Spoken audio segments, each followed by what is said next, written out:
What's up, guys? Welcome back to another edition of 101 Sports and Cards. Always, I'm Nathan Holloway, and with me, George. What's up? We're going to start out in the NFL. We'll be talking about every sport once again this week, mainly the NFL because of the draft. Starting in the NFL, the Commanders are set to build a new stadium in D.C.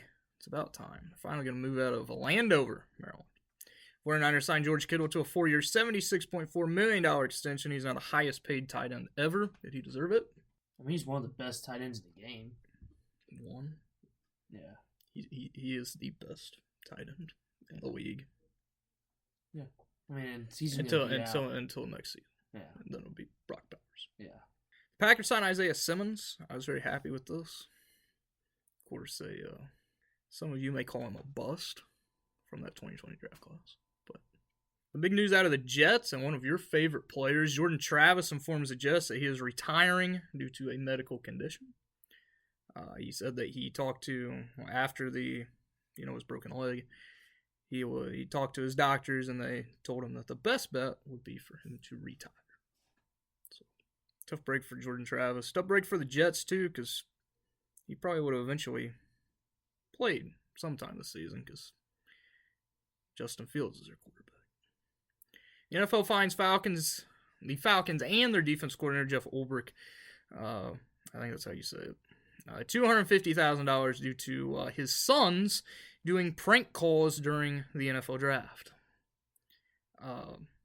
It should have been more. I think he should have been suspended at least. Probably should have lost his job. This is a massive, massive thing because if you don't know, the NFL hands out basically burner phones to everybody in the draft. And only coaches and GMs have their number.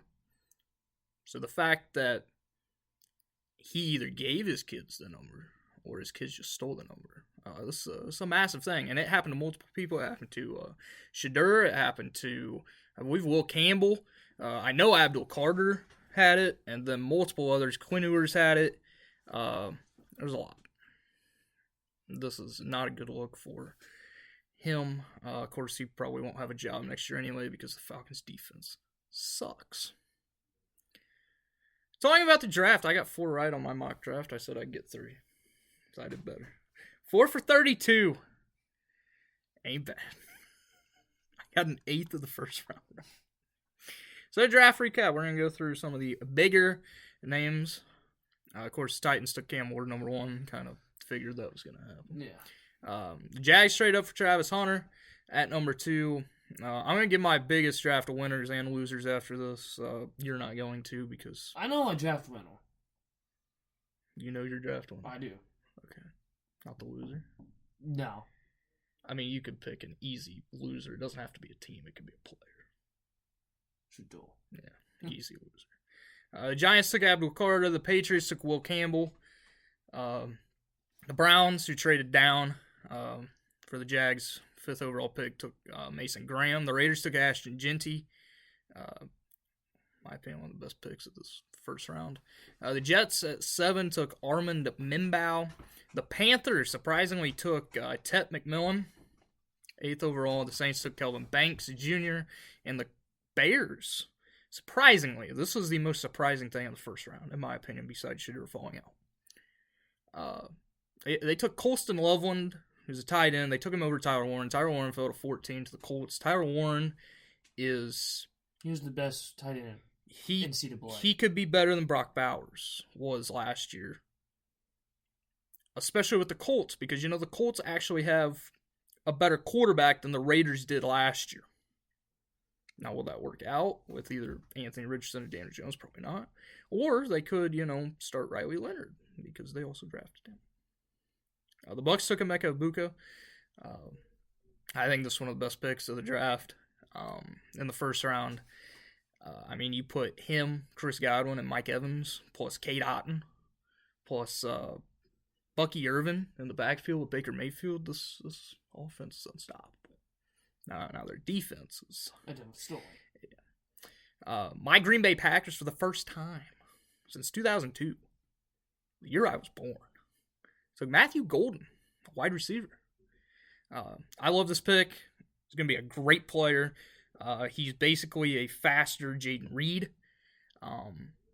He's a great player at Texas. This is going to be great.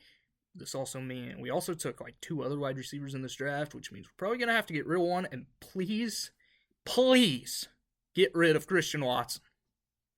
The dude is made of glass. I love Christian Watson. I think he's a great player. He is a great receiver when he's healthy, but he's never healthy. The Giants traded back up into the first round at 25 to take Jackson Dart. The best pick from the second round, in my opinion. And I hate saying this. Yeah.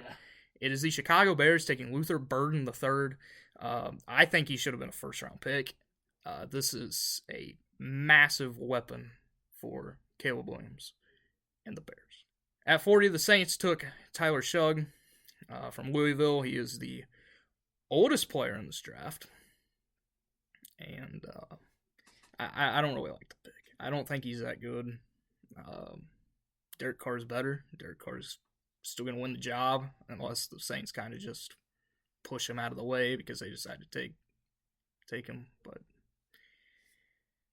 the best quarterback pick, late quarterback pick, in my opinion, Seahawks at 92 took Jalen Milroe.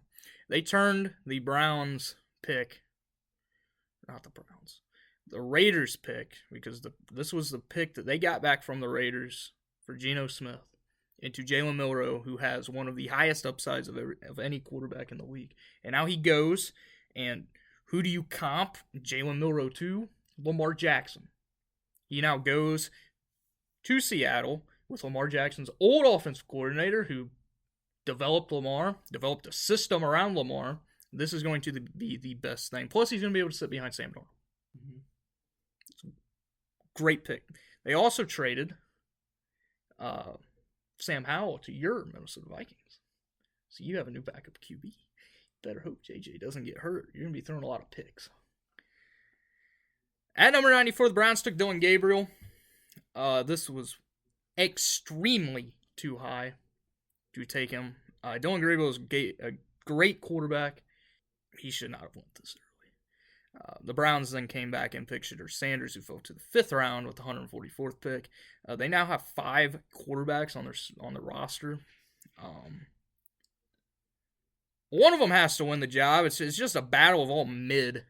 So, we're not going to get into the Shedeur Sanders stuff because I don't want to talk about it. I'm not going to be, like Mel Kiper and going on a little hissy fit about it. That was very unprofessional for him on ESPN, and in my opinion, ESPN should get rid of him for it. ESPN should get rid of him, period, because he sucks at his job. Gets paid big bucks to, cover the NFL for a week. Must be nice. At 185, the Steelers took Will Howard. This is surprisingly, the quarterback that they took in the draft, and they waited until this far down.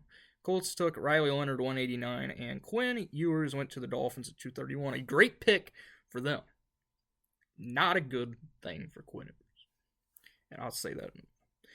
So the biggest draft winners. My biggest draft winner is the New York Giants. They got Jackson Dart, who in my opinion is going to be arguably the best quarterback in this class. It's between him and Cam Ward.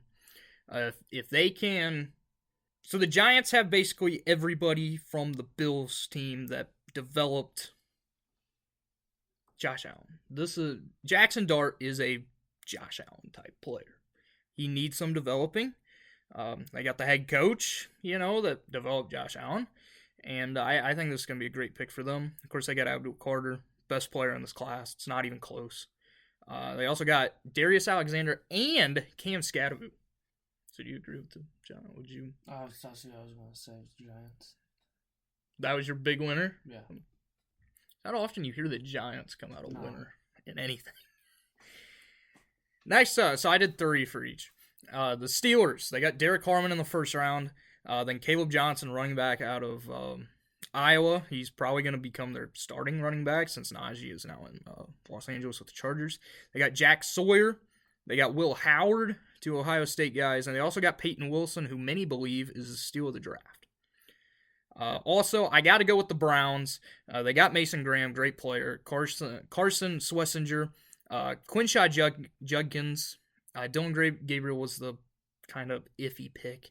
And also Shedeur, the fact that Shedeur fell to them in the 5th round. I mean, you kind of had to take him. I feel like that if I was a team like in that 5th round, I would have been like, even if I don't need a quarterback, you got to take him. Just because at that point, you're not going off of needs, you're going off of who has the best potential left. And you fill your seats up too. Yeah. The biggest thing that made the Browns a winner, though, was the fact that they were able to trade down, and the Jags made the horrific trade that they did, because the Browns own the Seahawks. That's not right. The Jags. It's the Jags, not the Seahawks. I don't know what the hell I was doing. They now own the Jags' 2026 first-round pick. And you're not going to tell me that adding Travis Hunter is going to make the Jacksonville Jaguars a playoff team. Not with Trevor Lawrence as your quarterback. And next year's draft is really good. Yeah. The biggest draft losers, clearly Shedeur Sanders and Quinn Ewers. Shedeur fell from, being, most people thought he'd be a top 5 pick. Fell to the 5th round for reasons. Then Quinn Ewers was expected to be, probably a day 2, day 3 guy. Fell to the 7th round. Also, he will be making $800,000 on his rookie contract. He had an offer to go back to college and transfer, since, Arch is taking over at Texas. That would have paid him $8 million. So that's a tough look for him. But with, Tua's injuries, they play. Yeah. The Saints was also one. I did not like that they took Tyler Shugg. I believe that they could have drafted literally any other quarterback, and it would have been better. Especially where they taken him. I mean, to be honest, the Saints were the best landing spot for Shedeur Sanders. Shedeur doesn't have the best arm. He's not the most athletic player. You know who else was like that? Drew Brees. Drew Brees thrived in indoors, and that's what they have. They have a dome. Drew Brees, MVP. No, it's never an MVP. Take that back. Super Bowl. Pro Bowl player every year, Hall of Fame career. I believe it was a wasted opportunity to take Tyler Shugg, who's the oldest quarterback in this draft. He was the only player in this draft born in the 1990s. That is a stat that I saw. So if I'm wrong, that stat's wrong. But it's probably right at this point in time. So he's 26. Yeah. That's rough. Kelvin Banks Jr. was a solid pick at 9. They also got Vernon Broughton in the 3rd round. Just wasn't the best draft for the Saints. The Steelers, I put the Steelers on here. The Steelers actually had... So I put the Steelers as a winner because they had a really good draft. I also put them as a loser because they didn't take a quarterback. Now, I get that, they don't want to have a repeat of the Kenny Pickett situation where they took him in the 1st round. He was the only quarterback taken in the first, 2 rounds. And look at where he is now. Yeah. Did win a Super Bowl last year.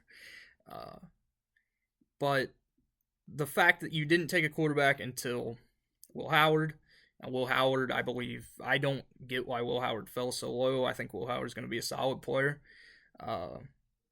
But you're either holding out for Aaron Rodgers right now, could make a trade for Kirk Cousins, or you're banking on Will Howard or Mason Rudolph. Yeah. And if it's the last thing, sorry to say, Mike Tomlin, however good of a coach that you may be, although I don't like you, and I honestly don't think you're that good of a coach, because nobody cares that you go, over 500 every year, go 500 or over every year, because you have 1 Super Bowl. This is going to be the year where they go under 500. They are banking on Aaron Rodgers, and as of right now, it looks like Aaron Rodgers is not going to be playing. The Jags are another loser. The fact they traded what they did to go up to get Travis Hunter. If you listened to last week's episode, I told you that I'm not a fan of Travis Hunter. He's not going to be able to play both ways because he will not last more than 3 weeks in the NFL. He's a below average wide receiver. He's a below average corner. You look at it's going to be easy to, if he plays both ways, it's going to be easy to cover him. It's going to be easy to get open on him because he's going to be gassed and he's not that good anyway. They also got Caleb Ransall, Wyatt Millum, Jack Kaiser, and they gave up a 2026 first-round pick for Travis Hunter. In 2 weeks, I will start doing, off-season. Well, I am, we're not, because you will either agree or disagree with me. Start doing off-season team grades by division. This will take us to like a few weeks before the Hall of Fame game on July 31st, which seems extremely early for the preseason to begin. Yeah. Because usually it's not until August. I looked that up last night. And I saw that date, and I was like, there's no way that's right. But it was. We'll start in 2 weeks with the NFC North. We'll do NFC, then AFC. Moving on to the association, Damian Lillard suffered a torn left Achilles, a massive blow to him and to the Bucks for next season. And we'll get into that here in a second because we're going to have a lot to talk about with the Bucks. Evan Mobley wins Defensive Player of the Year. Did you like it? That's why I said I was going to win it. He deserved it. Really, all 30 did. I mean, him, Dyson Daniels, and Draymond. You could have done any of them. Draymond won the Hustle Award. Stephen Curry won Teammate of the Year. My boy Stephon Castle won Rookie of the Year, back-to-back Rookie of the Years. Whoever voted him third, there's one person who voted him as third in Rookie of the Year race. You should get your vote revoked, and you should never be able to vote for anything in your life. Anything. Not just basketball, anything.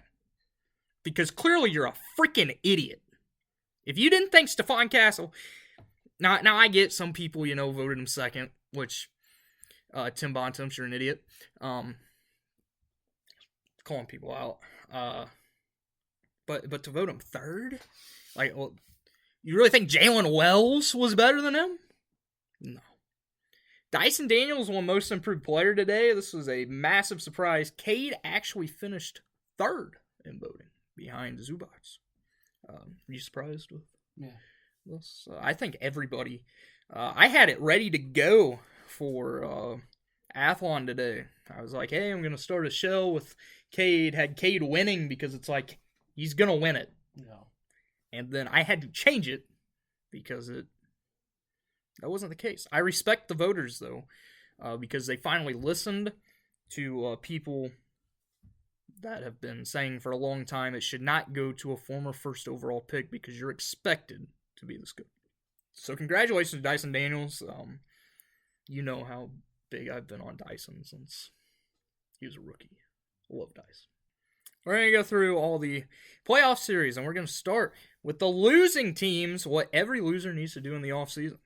So,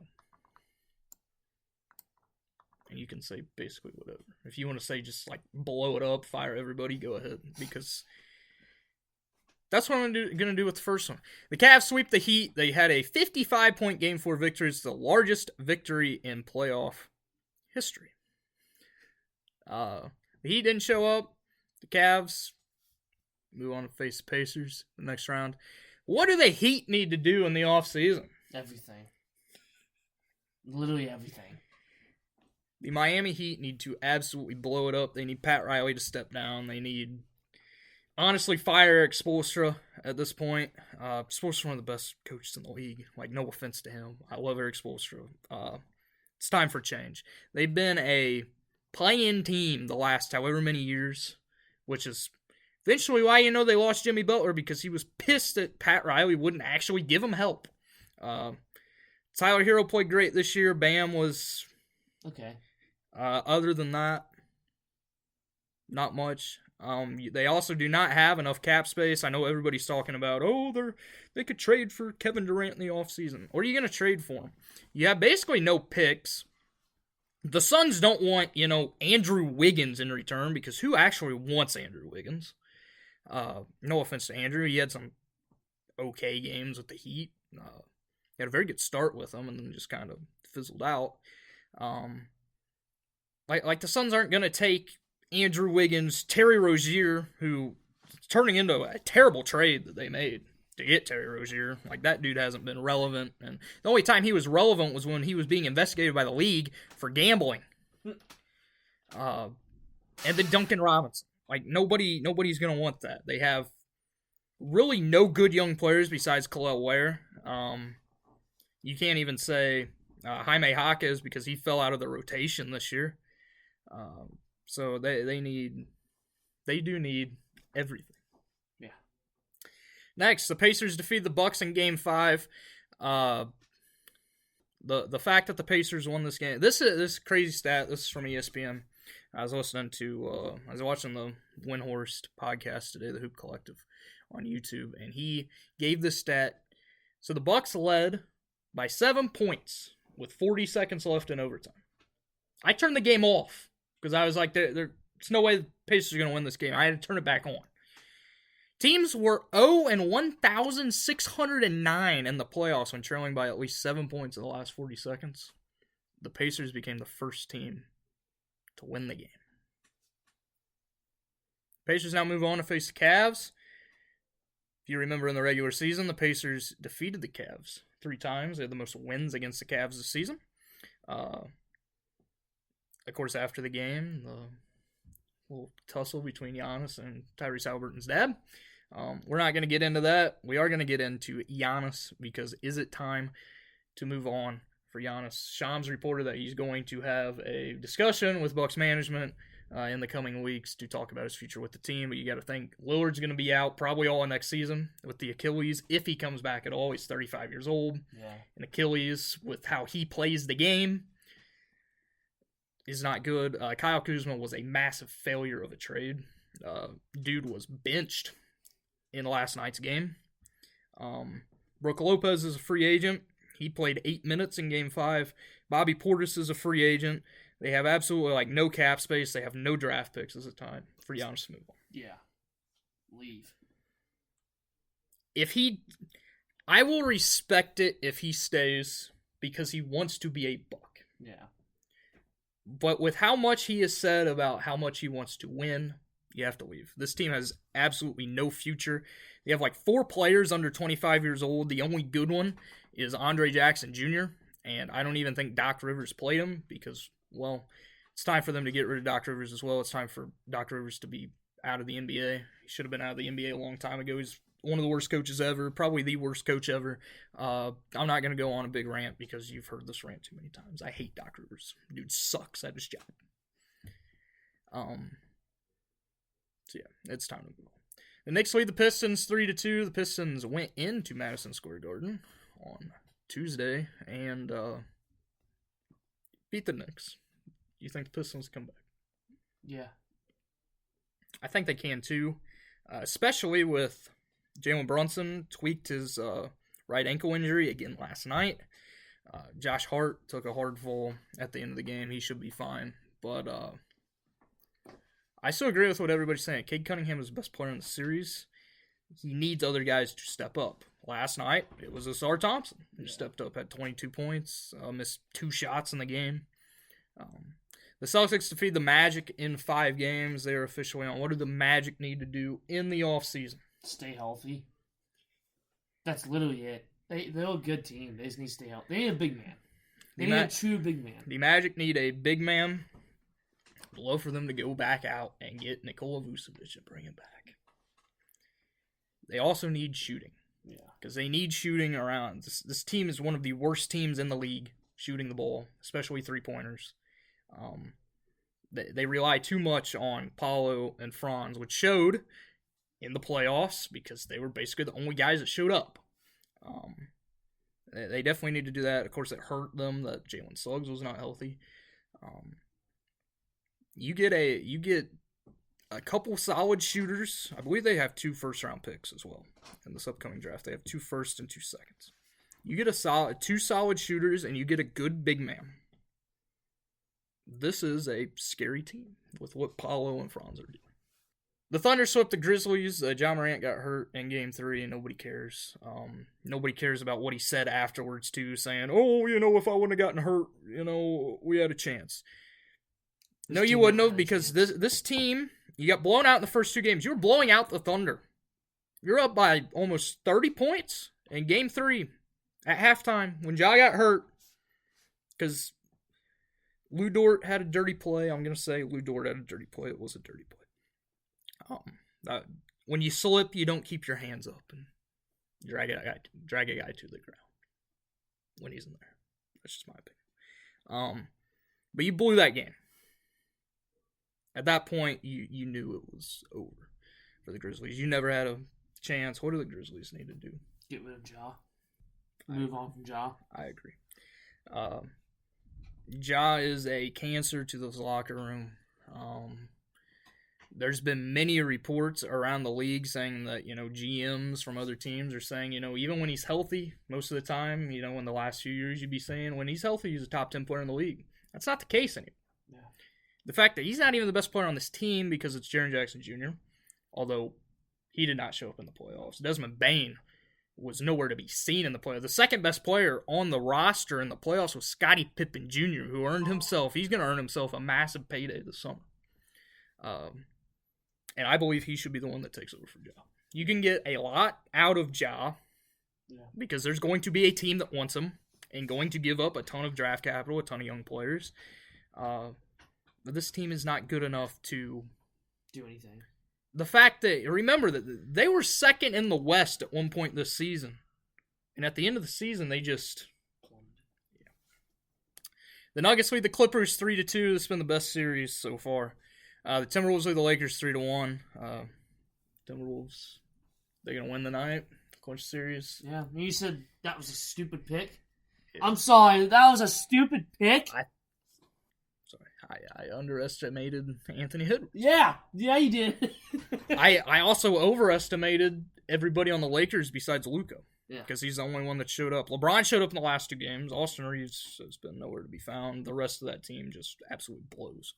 So, can't wait to talk about next week what the Lakers need to do. Because they need a lot.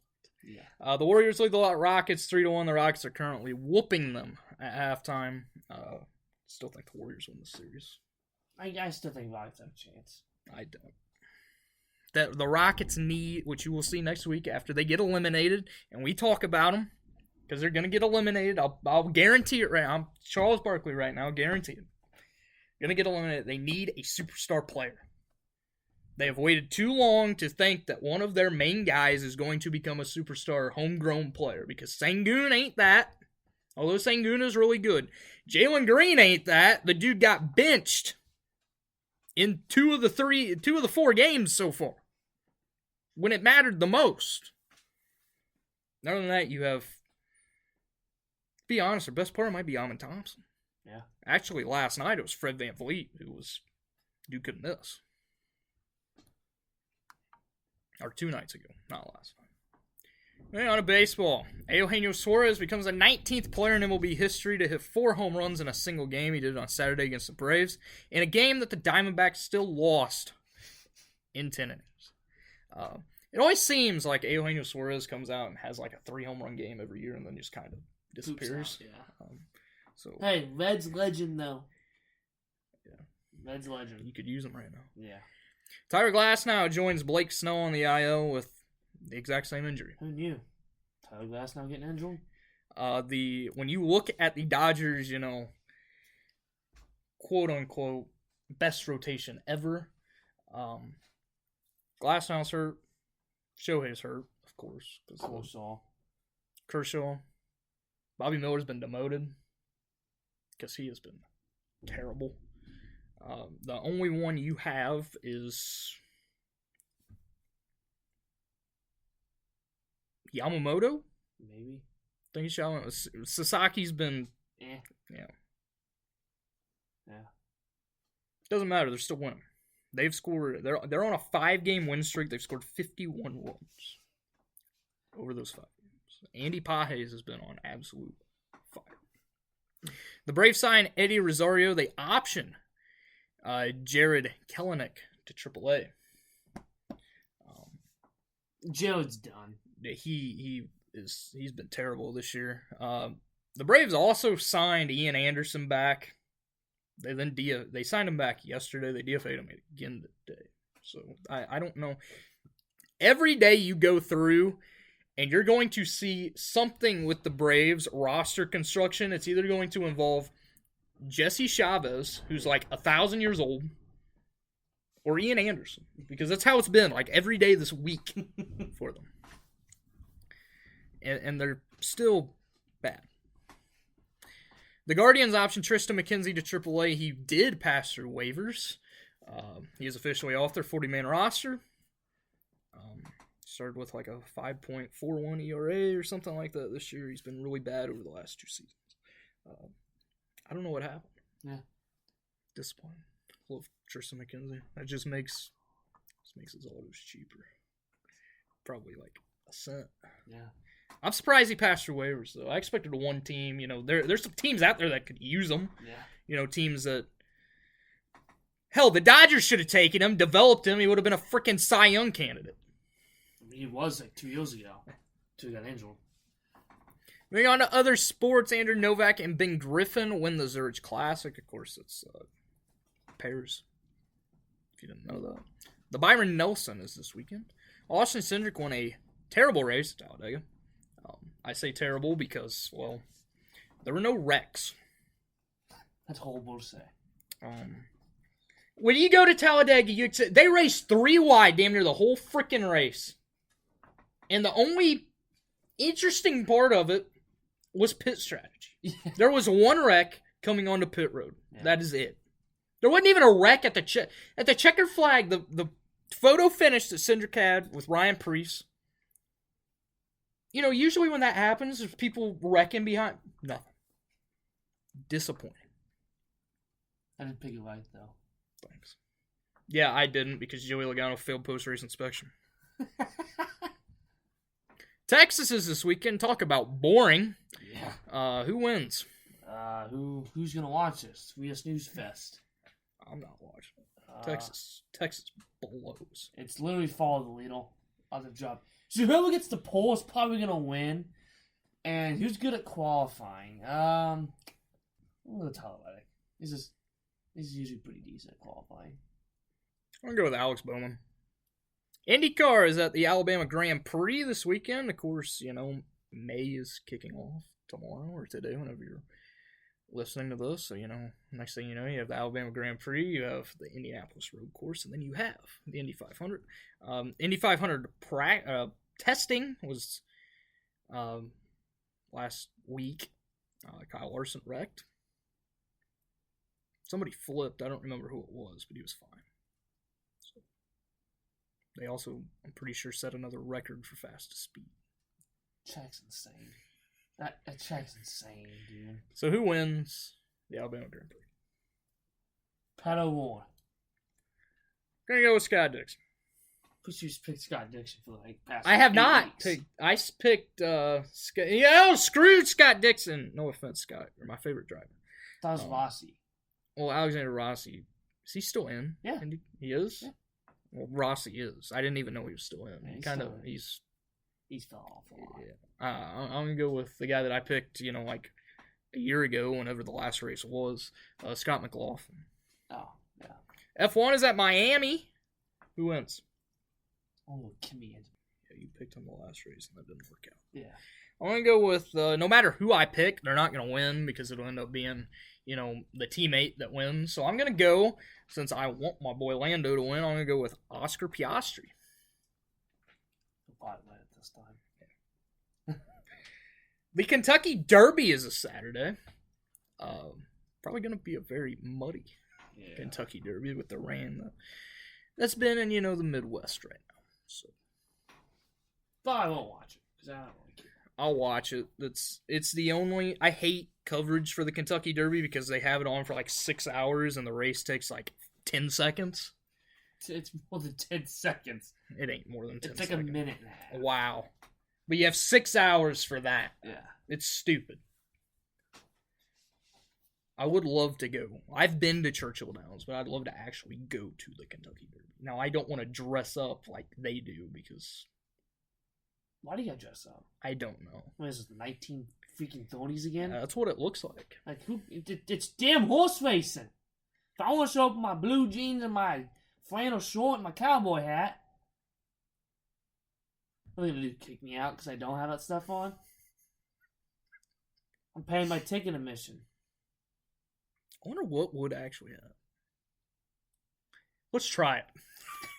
going. I don't even know how much tickets are. It's too expensive to just go watch a minute and a half race. Yeah. If I'm going there, I'm going to get drunk and drink. That's a fact.